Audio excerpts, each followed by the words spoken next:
My son asked me not to come to the civil ceremony, saying it would be very small. A week later, I saw the wedding photos on social media. 80 guests, an orchestra, a luxurious hall.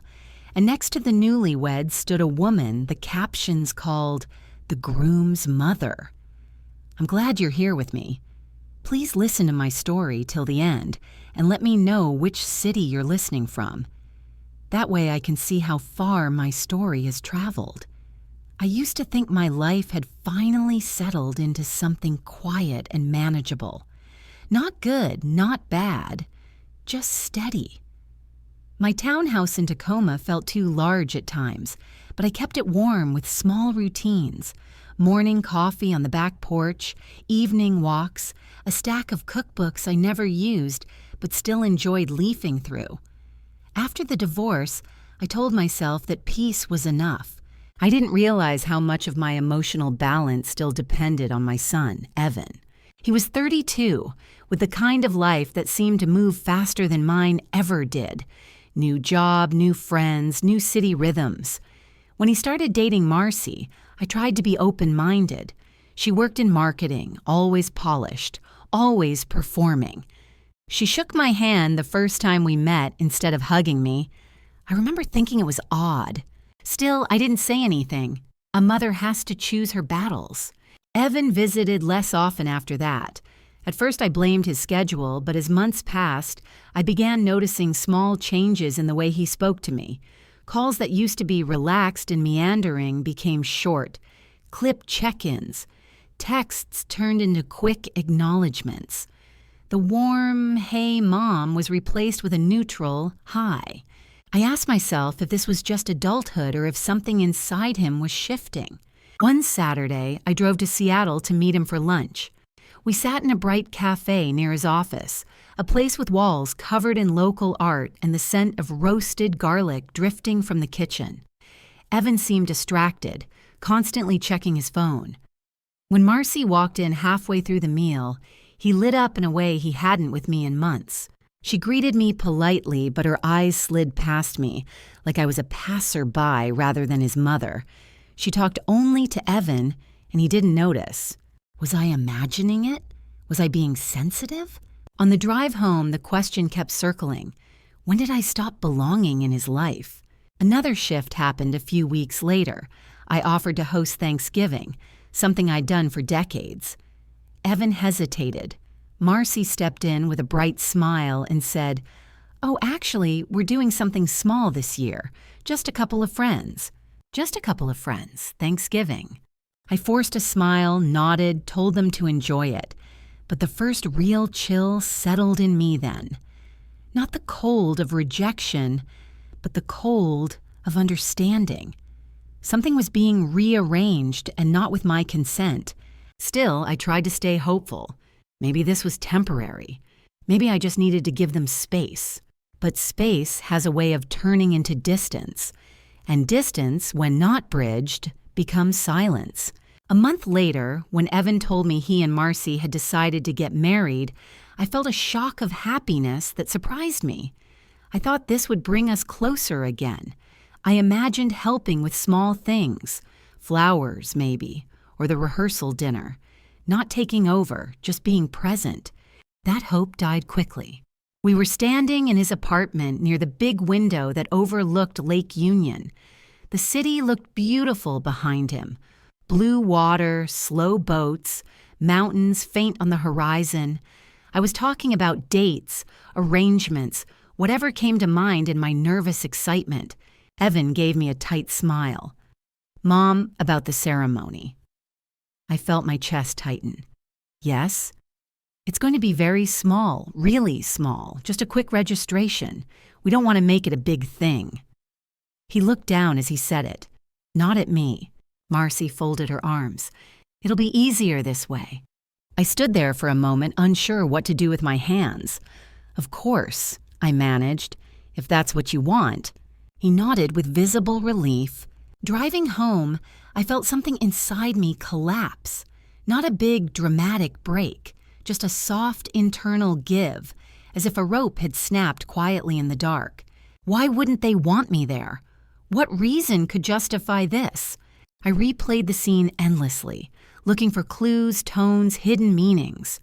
I tried to convince myself that perhaps they truly wanted something simple. Maybe they were overwhelmed. Maybe I was overthinking. But the next days were filled with silence from both of them. No updates, no photos, nothing.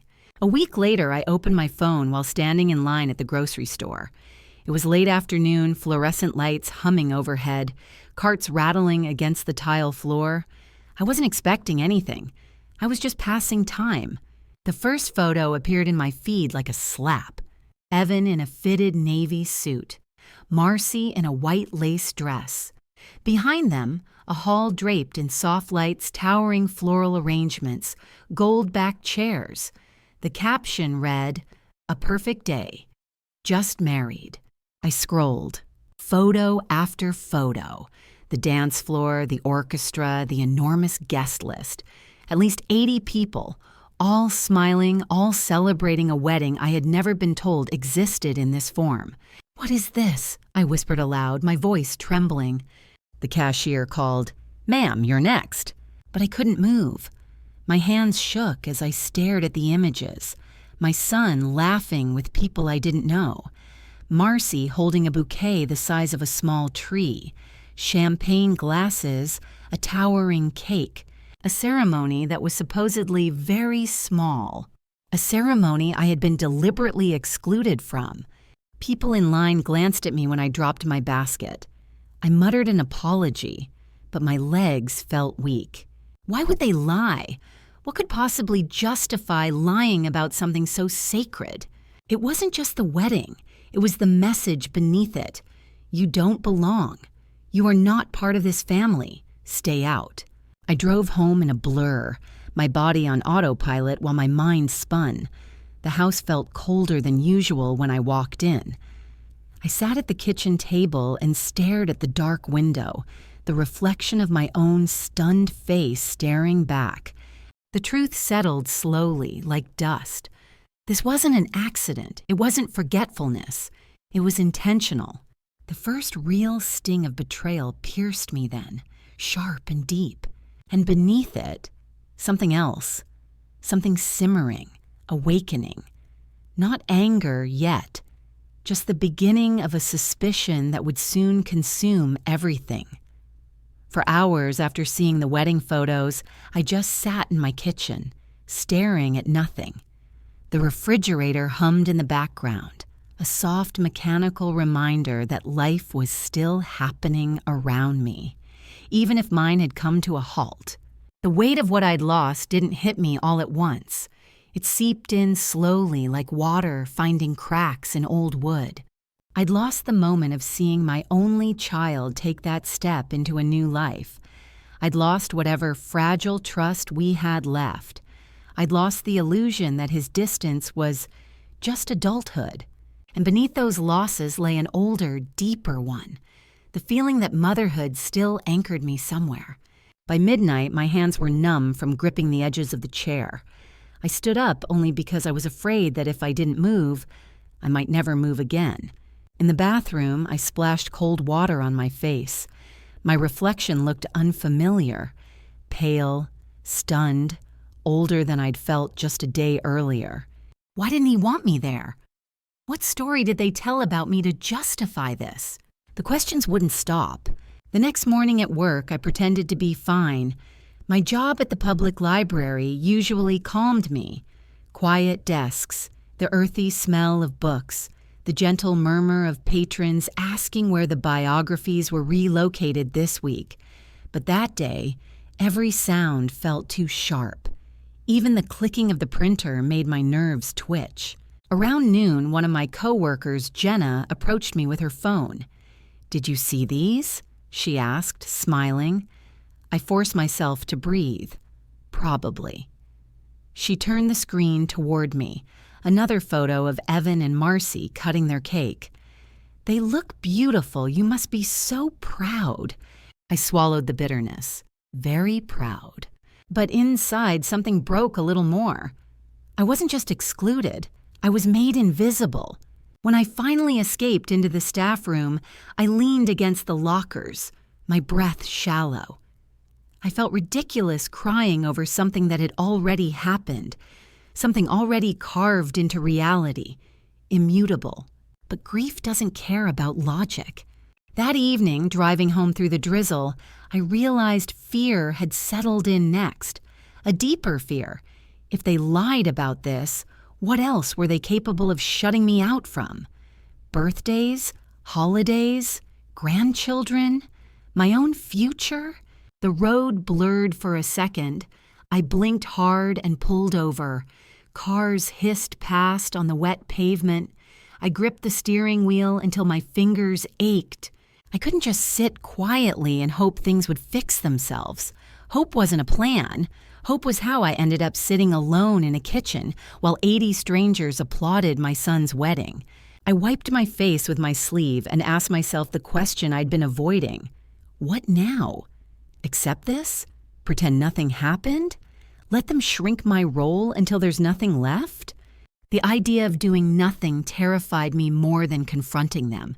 By the time I pulled into my driveway, the fear had hardened into something sharper. Resolve. A shaky, fragile resolve, but enough to fuel the first step. Inside the house, I made tea, though the taste barely registered. I sat at the dining table and opened a blank notebook. My hands trembled at first, but eventually I wrote one sentence at the top of the page. Find out why they lied. It looked small, almost childish, but it was the only truthful thing I had. I started listing possibilities, not outlandish theories, just simple, realistic ones. Marcy didn't want me there. Evan followed her lead. Something about me embarrassed them. Something about their circle made them want to hide me.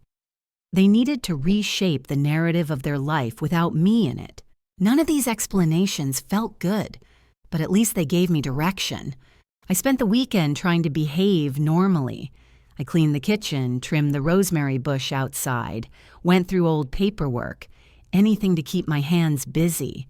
But my mind kept circling back. On Sunday afternoon, I drove to the waterfront. The air smelled of salt and rain, and the gulls screeched overhead. I sat on a bench, watching boats drift slowly across the gray water. When did I stop being part of his safe space? When did I become someone to hide? I tried to replay the past few years, looking for moments where something had snapped or soured. But there was no single breaking point, just a quiet eroding, a gradual pushing away. Maybe that was the cruelest part, not knowing when exactly I became unwanted. As I stared at the water, something inside me settled. I couldn't afford to be sentimental. I needed to think clearly. And if I wanted clarity, I'd have to take actual steps, not emotional ones, but practical. Monday morning, I did something simple but deliberate. I called the county records office to confirm the marriage registration date. The clerk gave me the information without hesitation. My heart sank at the confirmation. It had been filed 2 days before the lavish ceremony, so they had planned it. Not a spontaneous decision, not a last-minute change. Planned. Knowing that hurt, but it also sharpened my resolve. If they could hide their wedding, then what else were they quietly shifting behind closed doors? In the afternoon, I reached out to an old acquaintance of Evan's, Lisa, who had known him since middle school and still followed him closely online. I asked her carefully if she had attended the wedding. "Oh, yes," she said casually. "It was stunning. I'm surprised I didn't see you there." Her innocent tone felt like a knife. I thanked her and hung up. I stood in the middle of my living room, breathing slowly, feeling my pulse thudding in my ears. The house felt too still, too small to contain the swirl of emotions inside me. The losses were no longer abstract. They were measurable, concrete. And so was the truth. Evan and Marcy hadn't just excluded me. They had rewritten the entire event to erase me. But why? What story were they telling about me to justify such a cruelty? I didn't have the answer. Not yet. but I knew I couldn't just absorb this blow and wait for the next one. By that evening, I had the skeleton of my first plan. Nothing dramatic, just steps to gather information, to understand the reality instead of drowning in assumptions. Steps to reclaim a sense of control. Step 1, verify facts. Step 2, pay attention to their behavior. Step 3, prepare for confrontation. Not emotional, but rational. Step 4, protect myself, whatever the truth revealed. When I finally went to bed, exhaustion hit me like a wave. But beneath it, a thin thread of determination kept me steady. I wasn't going to fade into the background of my own life. I would not be erased quietly. My first official step was simple, almost mundane. I gathered every document related to my relationship with Evan that might matter someday. Old insurance forms, emergency contact listings, financial authorizations from before he moved out. Not because I planned anything drastic, but because I needed clarity. I needed to know exactly where I stood. Most of the paperwork showed what I feared. Over time, he had quietly removed my name from anything that once tied us together. Not maliciously, perhaps, just a gradual phase out piece by piece until legally and practically I was barely a presence in his adult life. Why hadn't I noticed before? Why hadn't he told me? Those questions followed me like shadows. A few days later, I made my first truly official move. I requested a copy of the public event permit for the venue where they held the reception. It was a simple online form. Any citizen could do it. I told myself it was only information, nothing more. But the act itself felt heavy, like crossing an invisible line. The document arrived in my inbox later that afternoon. I sat at my dining table, the late sun casting long orange lines across the floor, and opened the PDF with a breath I didn't realize I was holding. There it was. A date. A booking. A guest estimate of 80. Filed more than 3 months earlier. 3 months. 3 months they had been preparing a wedding I was told didn't exist. My hands trembled so badly I had to set the laptop aside. What kind of narrative did they build that required my absence so carefully? What version of me did they present to their new world, one that needed to be hidden? This wasn't oversight. This was architecture. That night I couldn't sleep. The air in my bedroom felt too still, pressing against my lungs. I walked around the house, touching furniture just to feel grounded. Eventually, I ended up in the living room, staring at a framed photo of Evan at 8 years old, wearing a crooked paper crown he'd made for a school play. How did we get from that little boy to a man who erased me from his wedding?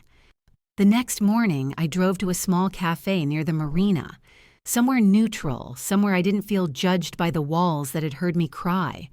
I brought my notebook, the one labeled, "Find out why they lied," and reviewed my lists. I needed to understand their motives. I needed context. So I wrote another line. Who benefits from my absence? The answer pointed to one direction. Marcy. That thought scared me. I didn't want to blame her blindly, but the pattern was undeniable. The distance began when she arrived. Evan's voice changed around the same time. His decisions, too. Still, assumptions weren't enough. I needed facts. In the following days, I made another quiet official step. I contacted the HR department where Evan worked, pretending to verify an emergency contact update for my own records, and asked if he still listed me as his point of contact. He didn't. He had changed it to Marcy weeks before the wedding. It shouldn't have hurt, but it did.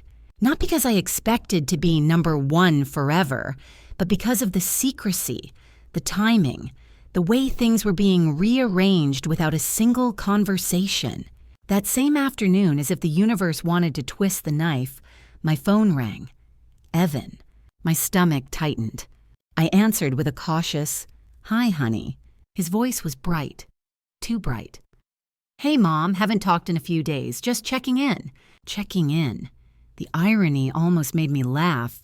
I forced calm. I've been okay. Busy at work. Congratulations again. On the wedding. A beat of silence, then, yeah, thanks. It was a crazy week. Was he waiting for me to say I'd seen the pictures? Was he hoping I hadn't? He continued, Listen, I know we didn't do a big thing, but it felt right for us. I paused. It looked like a very big thing, Evan. Silence again. He inhaled sharply. Oh, you saw that. Saw that. As if it wasn't public. As if I had stumbled into something private instead of something I was excluded from. Yes, I said softly, I saw. His tone shifted, strained, defensive. Mom, please don't start making this into something. I'm not making anything, I interrupted. I'm trying to understand. Another long pause. Maybe we can talk later, he finally said. Marcy's here. We're heading out. And then the call ended. He didn't ask if I was okay. Didn't ask what I felt. Didn't ask what I knew. For the first time, I sensed something. Fear, not mine, his. He was afraid I had discovered their lie, afraid I was going to do something. But what did he imagine I would do? What did he think I was capable of? Later that evening, while I reheated leftovers I didn't want to eat, I noticed a new Instagram update from one of Marcy's friends. A photo of the wedding program. My breath caught. There, under family, they had listed her parents, her siblings, even distant cousins. On Evan's side, only his father's name, not mine. My full name, completely absent. I felt the world tilt for a moment. I steadied myself against the counter. This wasn't just exclusion. This was removal. A rewriting of my existence. Why would they hide me so thoroughly? What were they saying about me to justify it? I printed a copy of the program and placed it in my notebook. Underneath, I wrote, This is the first proof. The first undeniable evidence that I was not wanted. Not just physically, but symbolically, publicly. It changed something in me. Not anger, not yet, but clarity. I could no longer pretend this was misunderstanding or miscommunication. I had crossed the point of no return. I couldn't unsee what I'd seen or unknow what I knew. Any future conversation with them would be influenced by this truth. And they sensed it. Their sudden caution, Evan's clipped tone, Marcy's silence. They were watching me, waiting to see what I would do. That realization gave me a strange, unexpected strength. If they feared transparency, then transparency would become my weapon. That night, I reorganized my notebook, added dates, copied documents, highlighted connections. Not to build a case against them, but to build a foundation for myself. A way to understand the landscape before stepping into it. I wasn't preparing for war, I was preparing for the truth. And I knew the truth would not come gently.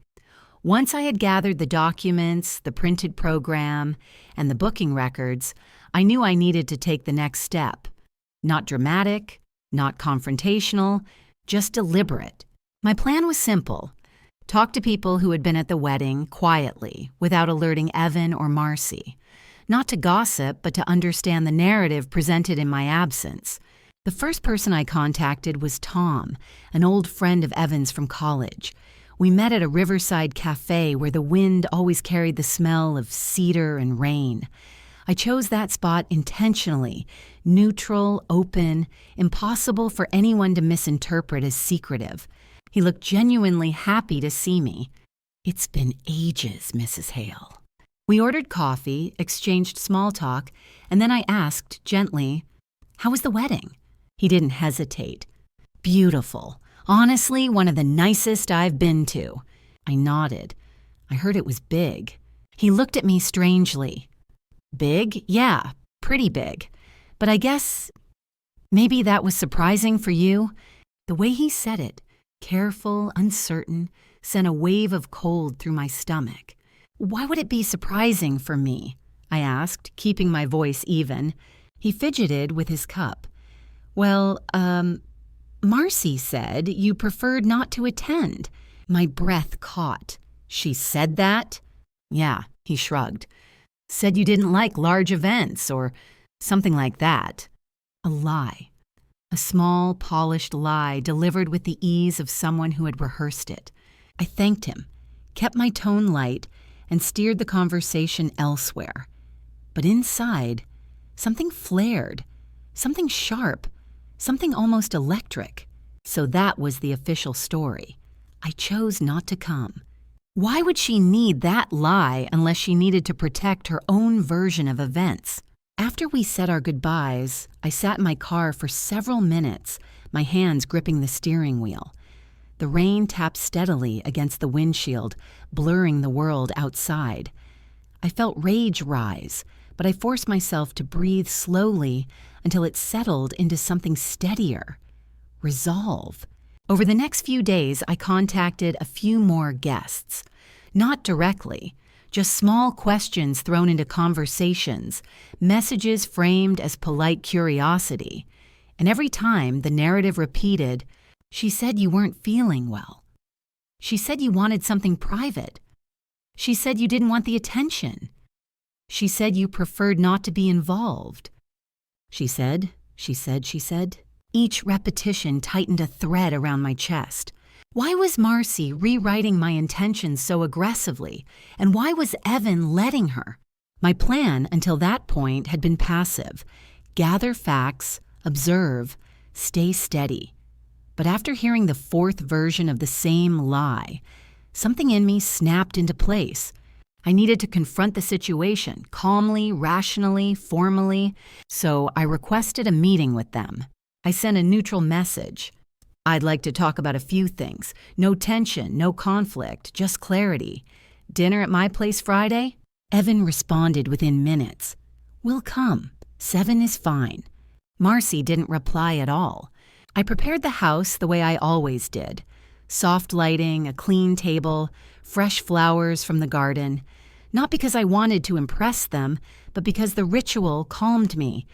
I cooked simple chicken and vegetables, though I doubted any of us would eat much. At exactly 7, they arrived. The moment Marcy walked in, I sensed it. Her stiffness, her alertness, her eyes scanning the room as if measuring the temperature. She knew. She knew I had discovered something, and she feared it. Evan smiled too widely, too quickly, anxious, not warm. We sat at the table. The air felt heavy, thick with unspoken things. After a few minutes of brittle small talk, I set down my fork and folded my hands. I've talked to some people who were at the wedding, I said calmly. Evan's shoulders tensed. Marcy's eyes flickered, barely, but enough. I've heard several versions of the same story, I continued, that I didn't want to attend. Marcy opened her mouth, but I held up my hand gently. I never said that, I never implied it, and you both know it. Silence, a deep, pulsing silence. Evan glanced at Marcy. She gave a small nod, almost imperceptible. He cleared his throat.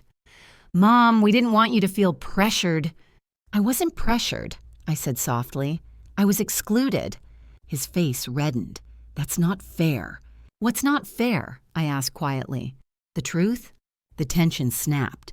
Marcy leaned forward, her voice smooth but cold. It was our wedding, and we planned it the way we wanted. You tend to make things emotional.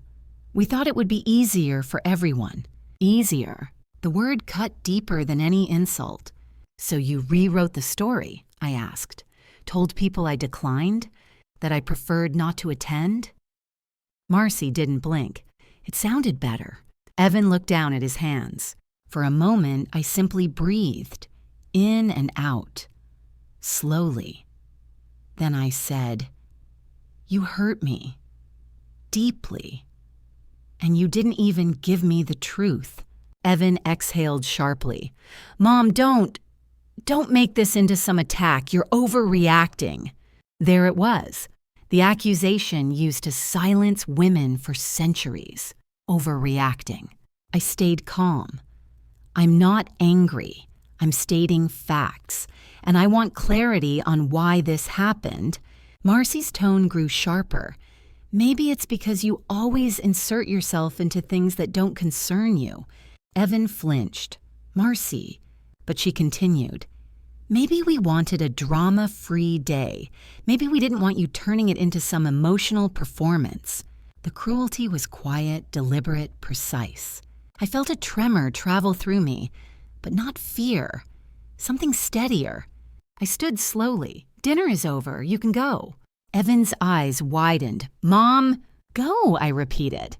Marcy rose first, her chin lifted. She walked to the door without a word.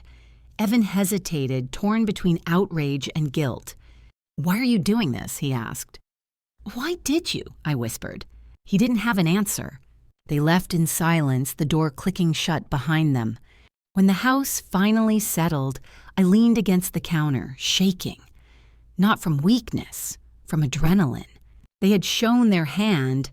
The lies were deliberate. The intention was deliberate. And now they knew that I knew. The threat came the next evening. A message from an unknown number. "Stop digging. Stop asking questions. Let it go." No signature, no context, just a warning. My heart raced, but I forced myself to stay still. Was it from Marcy? Someone close to her? Someone protecting them? I didn't reply. Instead, I turned off my phone, locked the doors, and allowed myself 3 full days of rest. I spent time in my garden, pruning the roses, listening to the quiet. I went for long walks, cooked simple meals, avoided the internet entirely. I needed to breathe, to recover, to prepare. Because after their threat, after their masks slipped, I understood one thing with chilling clarity. This wasn't just family tension anymore. This was a battle for narrative, for dignity, for truth. And I was no longer afraid to fight for mine. The message, stop digging, stop asking questions, let it go, echoed in my mind long after I deleted it. But strangely, the fear it was meant to spark never came. What settled instead was a kind of cold, sharpened clarity. Whoever sent it didn't want to threaten my safety. They wanted to intimidate me emotionally, to push me back into silence. But I had spent too many years swallowed by silence. In my marriage, in my divorce, in those lonely years after Evan moved out. Not anymore. After my 3 days of quiet, I finally turned my phone back on. There were a few missed calls from Evan, none from Marcy. 2 texts, short, clipped, both from him. "Mom, we should talk." Please don't let things get out of hand. Out of hand, as if I were the one rewriting family history. I didn't respond. The next morning, I drove to the local farmer's market. I needed movement, noise, the simple humanity of strangers buying tomatoes and honey. The air smelled of basil, damp wood, and fresh bread.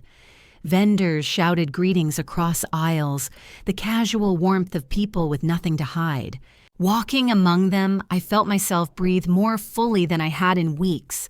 In the middle of the crowd, I spotted someone I hadn't expected. Anna Hayes, an old co-worker from the library who had retired last spring. She was arranging jars of homemade jam at a small stand, her gray hair pulled into a loose ponytail. When she saw me, her face brightened. "Well, look who's alive!" I hadn't realized until then how much I needed a friendly expression. I walked over. "Hi, Anna." "You look tired," she said, not unkindly. I hesitated, then laughed softly. "It's been a strange few weeks." She finished lining up her jars. "Want to take a walk?" I nodded.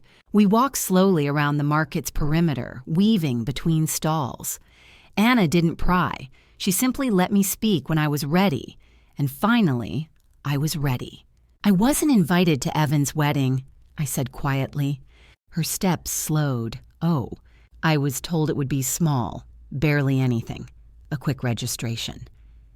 My voice trembled despite my efforts, but it wasn't. It was huge. 80 guests, orchestra, photography, everything. Anna's brows knit together. "And they told people you didn't want to come?" I looked at her startled. "How did you—" She sighed. "Honey, that kind of lie always sounds the same." For a moment, my throat tightened. It felt like she had gently placed a hand beneath the weight I'd been carrying. We sat on a bench near the waterfront. Children ran past us, chasing bubbles that drifted toward the pier. The ordinary joy around us contrasted painfully with the storm inside me. Why would they do that? I asked. Why erase me? Anna was quiet for a long moment. Then she said, "Some people rewrite the past to shape the future they want, and sometimes that future doesn't have room for people who know their real history." Her words hit me hard. Was that it? Was I simply inconvenient? Someone who remembered Evan before Marcy shaped him into something else? I stared at the rippling water. "I'm trying not to act out of anger." "That's good," she said. "Anger clouds strategy." I blinked. Strategy? She smiled faintly. When people lie about you, manipulate you, or try to intimidate you, the worst thing you can do is react emotionally. The best thing you can do is stay calm, measured, and consistent. Cold calm, exactly what I needed. We talked for a long while. She didn't offer dramatic solutions. She listened, asked thoughtful questions, and reminded me I wasn't crazy for feeling what I felt. Before we parted, she squeezed my hand. "You're not alone in this. Don't let them isolate you." That sentence stayed with me the rest of the day. Isolation had been the first weapon Marcy used. Quiet exclusion, social distortion, a curated narrative. But support was a counterbalance, and I intended to strengthen mine. Over the next few days, something interesting happened. Evan and Marcy shifted tactic. Instead of distance, they tried charm. Evan left a voicemail. "Mom, I'm sorry if things felt weird.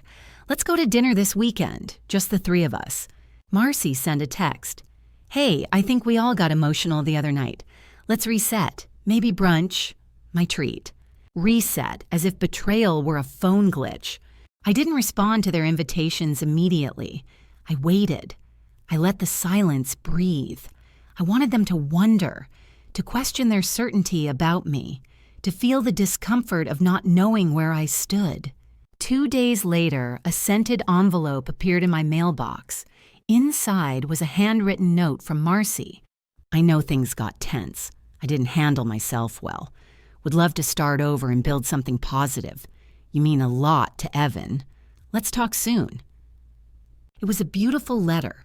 Carefully worded, stylized handwriting, expensive stationery, and false.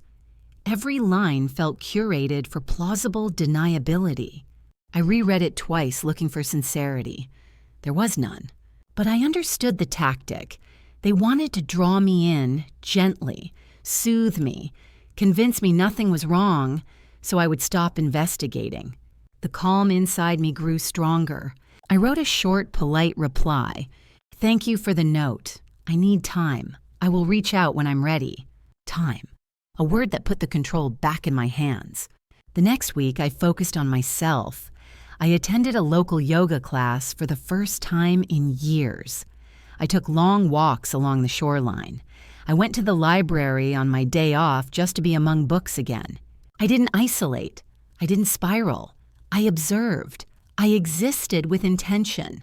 One afternoon, while I was sitting with Anna at a small cafe, she asked, "What do you want now, realistically?" I stirred my tea, watching the steam rise. I want the truth. Not revenge, not punishment, just truth. And what if the truth is ugly? I looked out the window at the passing cars. Then I'll face it, but I won't accept a lie. Anna nodded approvingly. Then keep going, just don't let your heart get ahead of your head. I smiled faintly. Cold calm, right? Exactly. That night, as I lay in bed, I wondered, what were Evan and Marcy thinking now? Were they regrouping, recalculating, watching? Their silence felt strategic, not peaceful, but for the first time in weeks, I didn't feel afraid. I felt prepared. They would make their next move soon, I was certain of it. And when they did, I would be ready. The quiet didn't last. I knew it wouldn't. People like Marcy didn't tolerate uncertainty for long. They needed control the way some people needed air. And my silence, my refusal to fall back into the role they'd assigned me, disrupted their balance. The intrusion came on a gray Saturday morning. I was in my backyard trimming dead branches off the hydrangeas when I heard the gate open. I turned and saw Evan and Marcy walking toward me. No warning, no text, no courtesy. They looked coordinated, like they had rehearsed this entrance together. Evan raised a hand in a hesitant wave. "Mom?" "Why are you here?" I asked. Evan winced at my tone. Marcy didn't react at all. She wore a soft beige coat, her makeup perfectly done, an outfit chosen to present calm, gentleness, innocence. "We thought we should talk," she said, in a voice that felt like a polished mask. "I didn't invite you," I replied evenly. Evan stepped forward. "Mom, can we please not do this? We're trying." I removed my gloves, stood slowly, and brushed dirt from my jeans. "Fine, let's talk." We moved to the patio table. They sat side by side. I sat across from them, the distance deliberate. The sky above us was heavy with clouds, the air thick with the smell of damp earth. For a moment, no one spoke. Then Marcy folded her hands and gave a small, practiced sigh. "We're here because we want peace. Peace. A word often used moments before a power grab." She continued, "We feel like things got out of hand. Emotions ran high, miscommunications piled up. Miscommunications. As if the wedding had simply slipped her mind. As if erasing my name from the program were a clerical error." I watched her carefully. "What exactly are you calling a miscommunication?" Her gaze flickered, but she recovered quickly. "Well, maybe we didn't make things clear about the wedding or the guest list or—" "You lied," I said calmly, repeatedly. Evan flinched. Marcy didn't. She leaned forward. "It wasn't lying. It was managing the situation." Managing. The word chilled me. "What situation needed to be managed?" I asked. "Me?" Silence, a brief, damning silence. Marcy finally answered. "We wanted a certain environment, and we didn't know how you would handle it." I stared at her. "Handle what? Being present?" She hesitated. "You get emotional." There it was again, the weaponization of my humanity. "I get emotional because I care," I said quietly, "and because I'm excluded without explanation." Evan rubbed the back of his neck. "Mom, we're not your enemies." "Then why do you treat me like an inconvenience?" He looked at Marcy. She gave another nod, subtle, approving. And then he turned back to me, his voice soft but strained. "Maybe you've held on to me a little tightly. Maybe it made things hard. We needed space." Space, another convenient word. I breathed slowly. "You could have asked for space. You didn't need to erase me." Marcy's voice sharpened. "That's dramatic." My hands tingled with the urge to stand, but I stayed still, steady, cold calm. "What do you want from me?" I asked. Marcy straightened her coat. "We want you to stop asking questions. Stop bringing people into this. Stop digging." So the text message was connected to them. Evan shifted uncomfortably. "Mom, you're making this more complicated than it has to be." "Am I?" I asked. "Or are you angry that your version of the story is unraveling?" Marcy's jaw tightened. "You're twisting things. You're manipulating me," I replied, my voice firm but controlled. "Right now, in this moment, you came here not to apologize or reconcile. You came to pressure me into silence." The mask slipped then, just for a second. Marcy's expression hardened, her eyes sharpening like glass. "If you keep pushing, you're going to regret it." Evan inhaled sharply. "Marcy," but she didn't look at him. Her gaze stayed on me, steady and cold. I sat back in my chair, heart pounding but face calm. "Is that a threat?"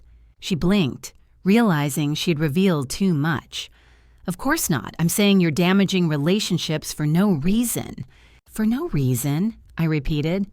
"You excluded me from your life's biggest milestone, and then you lied to everyone about it." Evan stood abruptly. "This isn't productive. We should go." Marcy rose slowly, smoothing her coat. "We tried," she said, her voice flat, stripped of its earlier softness. "But clearly you're intent on playing the victim." I didn't move. "If speaking the truth makes me a victim, then what does lying make you?" Her eyes flashed with fury. For a moment, I thought she might come closer, try to overpower the conversation with physical presence. But she didn't. She simply turned sharply and walked toward the gate. Evan lingered, torn. "Mom, please, just stop. You don't understand everything." He sounded pleading, almost desperate. "What should I understand?" I asked.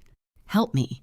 He opened his mouth, closed it, looked back at the house as if someone inside were watching, even though no one was. Then he whispered, "It's complicated," and followed Marcy out. The gate slammed behind them. When the sound faded, my knees felt unsteady. A tremor ran through me, the aftershock of confrontation. I sat slowly, hands on the table to steady myself. I wasn't afraid of them, but I was afraid of the truth they were hiding. What complicated things did Evan mean? What pressure was he under?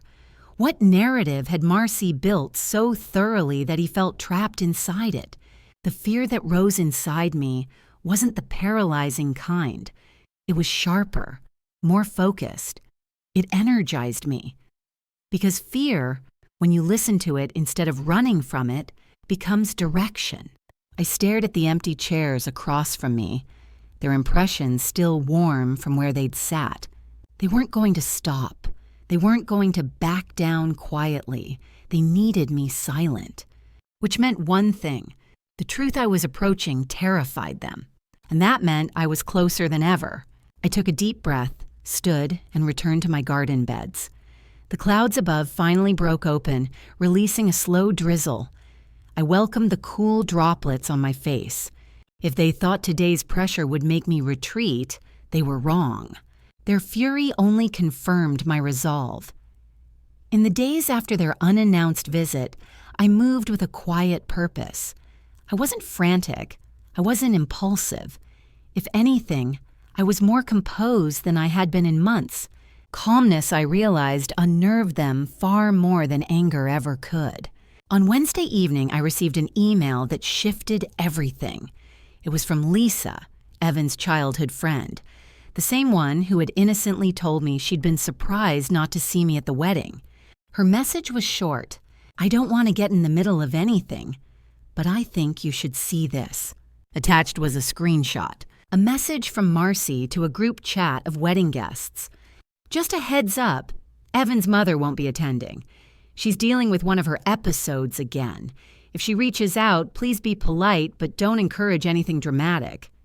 My heart pounded, but my hands stayed steady. An episode? Dramatic? The language wasn't random. It was crafted, designed to shape perception long before anyone would question my absence. A preemptive strike. I stared at the words for a long time. Then I forwarded the screenshot to my own email folder labeled Evidence. Because this wasn't just exclusion anymore. This was defamation. It was the moment everything locked into place. I knew now that the confrontation ahead wouldn't be emotional. It would be forensic. The following day, I took a quiet, deliberate step. I emailed Evan and Marcy, inviting them to a conversation at my home on Sunday afternoon. I used the most neutral tone possible. I've reflected on our last conversation. I'd like clarity on a few things. Please come by at 3 p.m. No accusations, no threats, no emotional bait. Just clarity. Evan replied within 10 minutes. "We'll be there." Marcy didn't respond, but I had no doubt she'd come. Sunday arrived heavy with clouds, the air thick with the prelude to rain. I brewed tea, set out 3 chairs at the dining table, arranged everything calmly, almost ceremonially. At exactly 3:04, the doorbell rang. They entered together.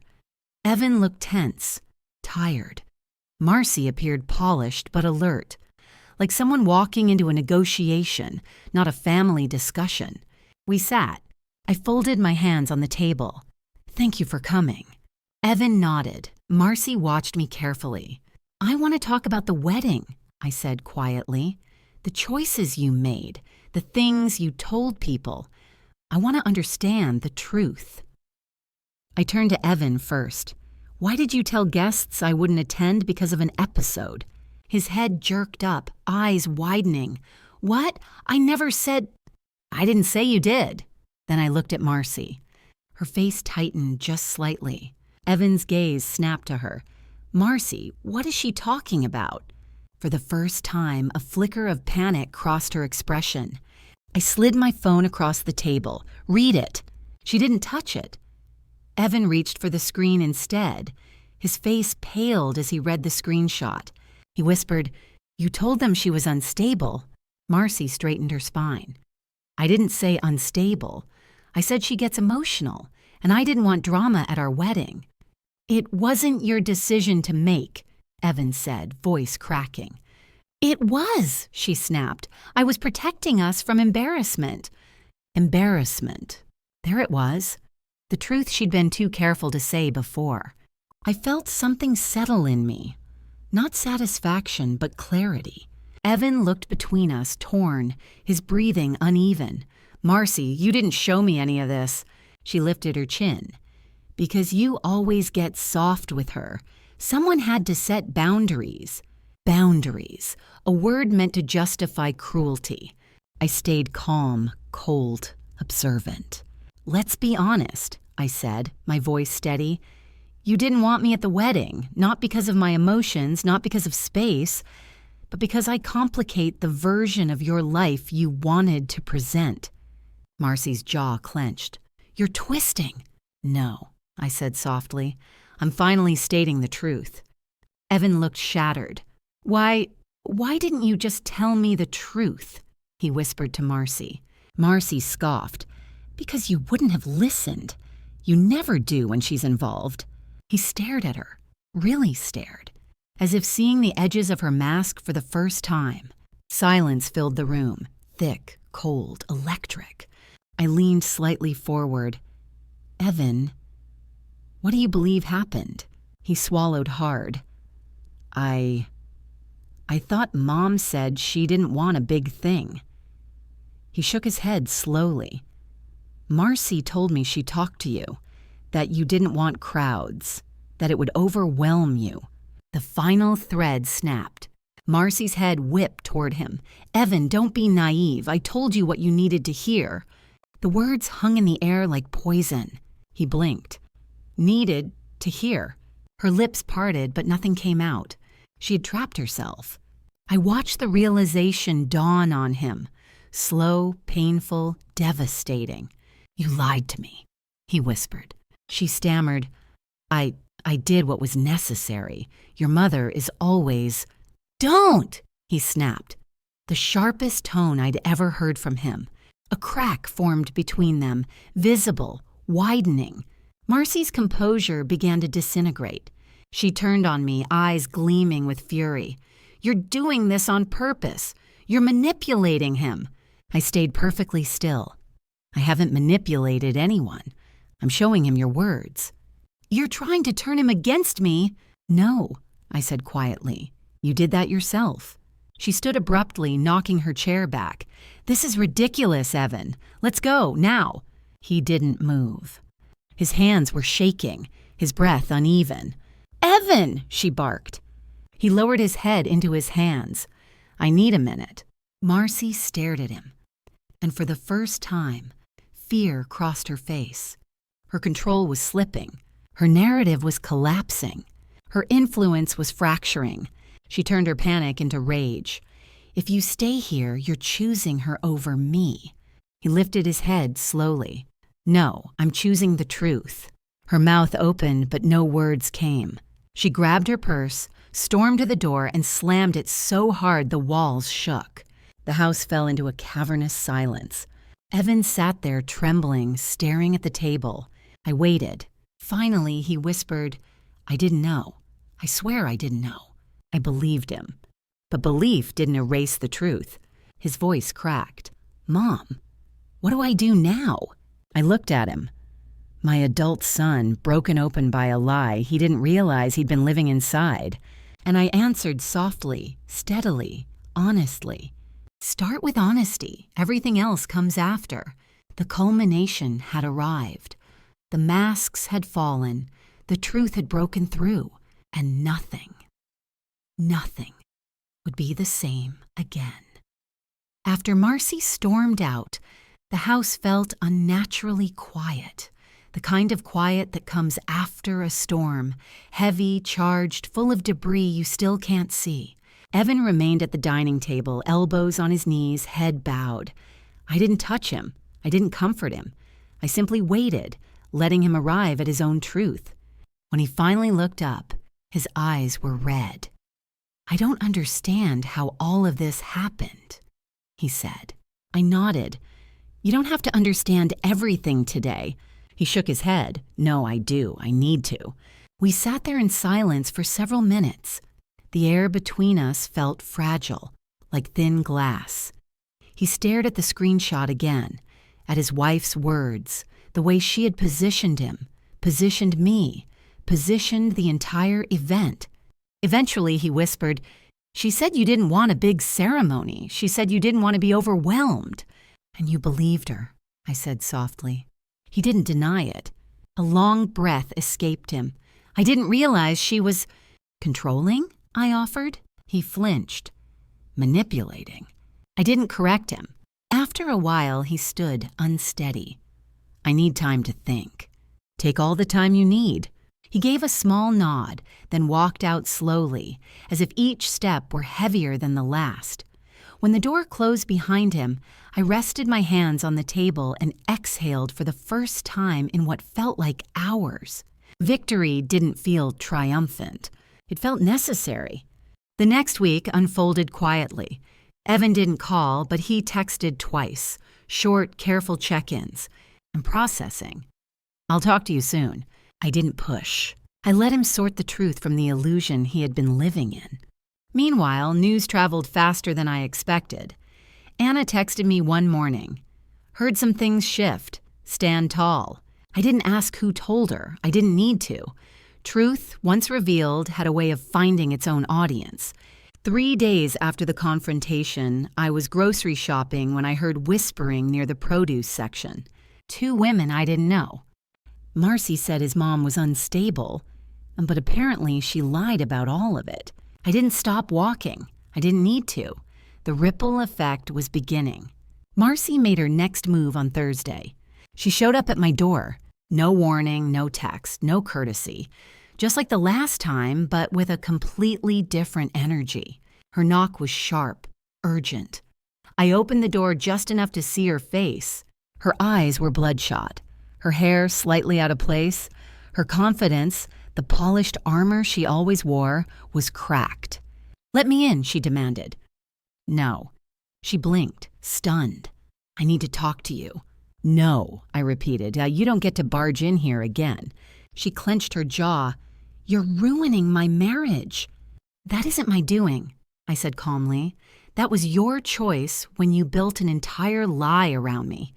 Her eyes filled with a strange mixture of fury and desperation. "You don't understand what it's like. You don't know how hard. I'm not responsible for your insecurities." She froze. The truth of that sentence hit her harder than anything else I'd said. Her voice cracked. "Evan won't talk to me. He's processing. He thinks I manipulated him." I held her gaze. "Did you?" Her silence was the closest thing to honesty she'd offered since the day I met her. She exhaled shakily. "Please help me fix this." It was such a bizarre request that I almost laughed. "Fix what?" I asked. "The lie, the cover-up, the damage you caused?" "He's everything to me," she whispered. "And you chose to isolate him from his family," I replied. "Actions have consequences." Her face twisted, anger bubbling through the crack in her composure. "If you don't help me—" I cut her off. "Don't threaten me again." She swallowed hard. Then I stepped back and ended the conversation with one final sentence. "Leave. And don't come here again without being invited." I closed the door. She didn't knock again. 2 days later, Evan came over. I found him sitting on the porch steps before I even opened the door. shoulders slumped, eyes exhausted. He looked like a man who had spent days fighting someone else's narrative inside his own head. "Can I come in?" he asked quietly. Yes. He entered slowly, like someone stepping into a room of memories. We sat in the living room, the afternoon light softening the space. He took his time before speaking. "Marcy and I had some hard conversations," he said. I nodded. I assumed. "She kept insisting you were manipulating me, that you were trying to break us apart." I raised an eyebrow. "And do you believe that?" He shook his head. "No, not anymore." Silence settled between us, but it wasn't hostile. It was the silence of truth forming shape. Finally, he spoke. "She admitted she lied about the wedding, about you, about a lot of things." I stayed very still. "She said she did it because she felt threatened by how close we used to be," he continued. "She thought if she controlled the narrative early, it would be easier. Easier for her, destructive for him, erasing for me." He looked at his hands. "I enabled it. I didn't question anything." "You trusted your partner," I said softly. "That isn't a flaw, but ignoring red flags can become one." He nodded slowly. Then the sentence I didn't expect came. "We're separating." I inhaled sharply but said nothing. "It's not because of you," he added. "It's because I realized I haven't been living my own life. I've been living the version she constructed." He wiped his eyes. "And I'm sorry. For everything. I'm so sorry." The apology was genuine, not rehearsed, not shaped, raw and human. I reached out and touched his hand. "Thank you." It was enough. Not forgiveness, not yet, but acknowledgement, a beginning. The fallout for Marcy came quickly. She moved out of their apartment 2 days later. Her curated image began to crack online. Friends unfollowed, acquaintances whispered, small truths leaked. Not because I said a word, because lies once exposed unravel themselves. Evan stayed with a friend for a while. He visited me often. Quiet dinners, slow conversations, rebuilding. Not the past, but something new, something honest. Victory didn't look like triumph, it looked like peace. One evening, as I watered the garden, Evan stepped beside me. "Mom?" "Yes?" He paused. "Thank you for not giving up on me." I looked at him, really looked at him. "I never will," I said, "but I won't let you lose me again either." His eyes softened with understanding, and for the first time in a long time, I felt something warm settle inside me. Not relief, restoration. In the weeks that followed Evan's separation from Marcy, my life settled into a rhythm I hadn't felt in years. A rhythm that wasn't defined by waiting for his call or wondering what new distance would appear between us. It felt like breathing after being underwater too long. I returned to my routines, morning coffee on the porch, walks along the shoreline, afternoons at the library. But everything felt different, as if the air itself had cleared. I moved through my days with a quiet steadiness, a sense of ground beneath my feet I hadn't felt since long before the wedding fiasco. Every so often I would catch myself asking, how did something so painful end up leading me here? The answer was simple. I finally chose myself. Evan visited often, not out of guilt or obligation, but out of genuine desire. Sometimes he brought takeout. Sometimes we cooked together like we used to before his life had been rewritten by someone else's expectations. One evening, we made pasta from scratch, something we hadn't done in decades. Flour dusted the counters, the floor, our clothes. At one point, he looked up, smiling in a way I hadn't seen since he was in high school. "It feels like I can breathe again," he said. I wiped my hands on a towel. "I'm glad." He paused, then added quietly, "I didn't realize how much of myself I'd lost." I didn't respond with advice or warnings. He already knew. Healing has its own pace, and I wasn't going to rush his. Meanwhile, Marcy's unraveling happened in the background, gradually and predictably. I didn't follow the updates actively. People brought them to me without my asking. Anna mentioned one day over coffee. Her company moved her off a few big accounts, something about team conflicts. I only nodded. Another colleague from the library whispered in the break room, "Did you hear? Marcy moved to a smaller place. Apparently finances got tight." I didn't ask for details, but the truth was clear. The facade she built was cracking under the weight of its own falsehoods. Lies have gravity. They pull everything downward eventually. I didn't take pleasure in her downfall. There was no satisfaction in it, only a quiet recognition of natural consequences. She had engineered a narrative built on exclusion, manipulation, and control. Once exposed, there was nowhere for her to stand. Evan told me one afternoon as we walked the path around the local lake, "She's been calling, but I can't talk to her. Not now. Maybe not ever." "Do what feels steady," I said, "not what feels urgent." He nodded, sticking his hands into his jacket pockets as the wind rustled the surface of the water. I keep thinking about all the ways she isolated me, made me think certain things were my decisions, when really she was steering everything. He hesitated. How did I not see it? I stopped, placing a hand gently on his arm. "We don't see manipulation when it wears the mask of love." His eyes softened with gratitude. "I'm sorry for what she dragged you through. You're making it right," I said. "That's enough." As the weeks turned into months, our relationship rebuilt itself, not by trying to recreate what was lost, but by creating something new, honest and adult. He invited me to small things first. Brunch on Sunday, picking out a new couch for his apartment, a movie night here or there. Then came bigger things, helping him look into therapists, discussing the possibility of mediation for the separation, navigating the practical fallout. He didn't lean on me the way he once did. He leaned with me. There was a difference, and that difference was everything. My own life expanded in ways I didn't expect. With the fog of worry lifted, I found myself reconnecting with parts of myself I had forgotten. I joined a local gardening group, not because I needed friends, but because I wanted community.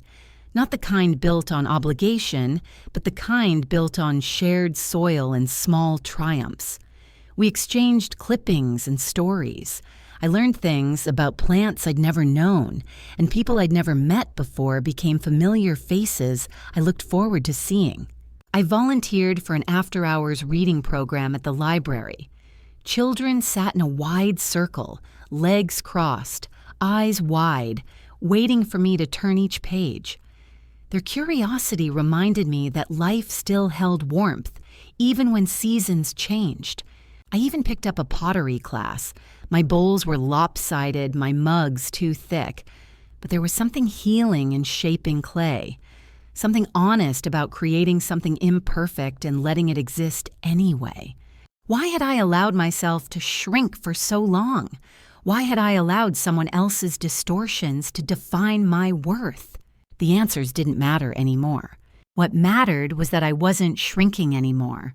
One afternoon, Evan brought over a houseplant, a fiddle-leaf fig he insisted would brighten the room.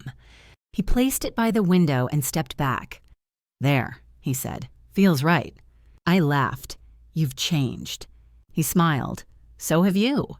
There was no heaviness in the room, no history weighing down every word, just a mother and her grown son standing in a house that finally felt whole again. He hesitated before leaving. "Mom?" "Yes?" "I'm really proud of you." I blinked, caught off guard. "Why?" "For not letting them erase you." A quiet warmth spread through me. "That wasn't an option," I said softly. Life didn't become perfect, it became real. There were still hard conversations, uncomfortable moments, days when Evan struggled, nights when I remembered the betrayal like an echo, but none of it defined us anymore. We had rebuilt something without the toxicity that once surrounded him, and without the fear that once surrounded me. That was victory. Not loud, not dramatic, not cinematic. Just steady, earned, lived. Sometimes, late in the evening, I'd sit on my porch with a cup of tea, watching the last bit of sunlight fade behind the trees. I'd think about everything that had happened, the lies, the manipulation, the confrontation, but I didn't feel bitterness. I felt gratitude, relief, strength, because the truth had survived, because I had survived, because love, real love, had been restored. And because moving forward felt not like closing a chapter, but like beginning one. A chapter that finally belonged to me. If you followed my story to the end, then you know one truth. Family isn't defined by silence or by the roles others try to force on us.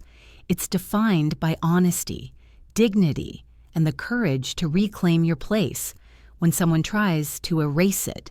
So now I'll ask you directly. What would you have done in my place? Tell me your thoughts. Share your stories.